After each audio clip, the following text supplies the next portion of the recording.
सृष्टि बचपन से ही दिखने में सुंदर नहीं थी, लेकिन अमीर बाप की बेटी सृष्टि पर उसकी माँ जान छिड़कती। मेरी बेटी कितनी प्यारी है। भगवान सबको सृष्टि जैसी बेटी दे। सृष्टि धीरे धीरे बड़ी होती है। एक दिन सृष्टि की सहेली कहती है, तो दिखने में कितनी अजीब सी है, लेकिन मैं जानती हूँ हम सब में सबसे अच्छी शादी तो तेरी ही होगी। तेरे पापा अमीर जो है। और बता नहीं सकते यार, दहेज तो हर कोई देता है। ये क्या ज्यादा ले जाएगी अपने पति के लिए? अरे बड़े शहर में कोठी है इसके पापा की। अरे पापा की है ना, कौन सी इसकी है? इसकी होती तब तो कोई भी लड़का इससे शादी कर लेता। अरे पापा की मतलब पापा की है तो मेरी ही है ना? किसने कहा? अब तेरी तो तब होगी ना जब तेरा भाई ना हो। वैसे भी शादी के बाद सारी प्रॉपर्टी भाई के नाम होती है। सृष्टि समझ जाती है कि उसे किसी भी हालत में माँ बाप की सारी प्रॉपर्टी को अपने नाम करना है, लेकिन कैसे? एक दिन सृष्टि का भाई शीनू कहता है, बहन क्या कर रही है? तुझसे एक बात करनी है। अरे हाँ हाँ करना, मैं तो तेरी बहन हूँ। बहन मेरी लाइफ में ना एक लड़की है, बहुत अच्छी है। मैं सोच रहा हूँ माँ और पापा से बात करूं शादी के लिए। सृष्टि को समझ में आ जाता है कि भाई की शादी होते ही भाभी उसे एक दिन भी घर में बर्दाश्त नहीं करेगी। क्या बात है भाई, बताना कौन है वो? यार वो बहुत अच्छी लड़की है, पढ़ी लिखी है, मेरे साथ जॉब भी करती है। बस एक प्रॉब्लम है। हाँ, प्रॉब्लम? क्या प्रॉब्लम है भाई? यार वो शादीशुदा है, लेकिन उसके पति ने उसे सिर्फ इसलिए छोड़ दिया क्योंकि उसके माँ बाप दहेज नहीं दे पाए। सृष्टि ये सुनकर न जाने क्यों खुश हो जाती है। अरे भाई तो क्या हुआ, लड़की तुझे तो पसंद है ना? शीनू को लगता है कि बहन उसे समझ रही है। वो इस बात से अनजान होता है कि उसकी बहन की मंशा पूरा घर हड़पने की है। सृष्टि अपनी माँ से कहती है, मम्मी मुझे तो बहुत चिंता है। पता है शीनू क्या कर रहा है? अरे क्या कर रहा है, वो तो काम पर जाता है और वापस घर आता है। नहीं ना माँ, वो यही तो नहीं कर रहा, बाकी सब कर रहा है। आपको पता है उससे प्यार है, और वो भी एक शादीशुदा लड़की से। हैं?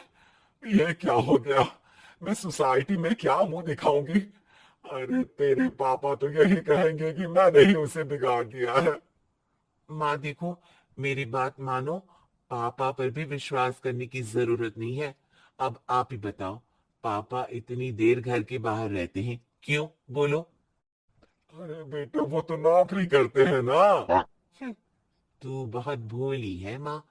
पापा का ऑफिस तो 7 बजे खत्म हो जाता है, लेकिन देखो कितनी देर से आते हैं। अरे नहीं नहीं बेटा, ऐसी कोई बात नहीं है। सृष्टि माँ को एक औरत से बात करते पिता की फोटो दिखाती है। देखो माँ, कैसे है पापा? मैं ना कहती थी कि पापा सही नहीं है। मैं तेरे पापा से बात करूंगी, दे फोटो मुझे। ओ माँ, वो तो डिलीट हो गई। लेकिन चल, तूने तो देख लिया ना। पापा से बाद में बात कर लेना, और हाँ, मेरा नाम बिल्कुल मत लेना, हाँ माँ। अब क्या था, सृष्टि की माँ और पिता के बीच झगड़ा होना शुरू हो जाता है। सृष्टि के मन में क्या चल रहा था कोई नहीं जानता था। एक दिन, माँ सृष्टि के लिए एक लड़का देखा है, वो लोग शाम को उसे देखने आने वाले हैं। और हाँ माँ, एक खुशखबरी, मैं और पापा मिलकर एक नया बिजनेस ट्राई कर रहे हैं। शाम को लड़का आता है, सांवले रंग का। सृष्टि को तो बिल्कुल भी पसंद नहीं आता। लड़की की माँ कहती है, लड़की का चेहरा तो कोई खास नहीं, लेकिन अगर मेरे बेटे को आप लोग सेटल कर दें तो मैं उसकी शादी आपकी बेटी से करवा दूं। सृष्टि को लड़का बिल्कुल पसंद नहीं था। उसे भाई पर गुस्सा आ जाता है। लड़के वालों के जाने की बात कहती है, माँ देखा, शीनू मेरे लिए कैसा लड़का लेकर आया, न दिखाने लायक न सुनने लायक, सेटल भी नहीं, वो भी हम करे।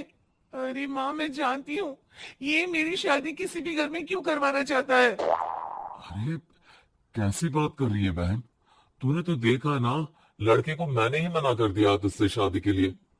जिसने लड़का बताया था उसने उसकी बहुत तारीफ की थी। बात आई गई हो जाती है, लेकिन सृष्टि का मन शांत नहीं होता। क्या करूं, कुछ समझ में नहीं आ रहा।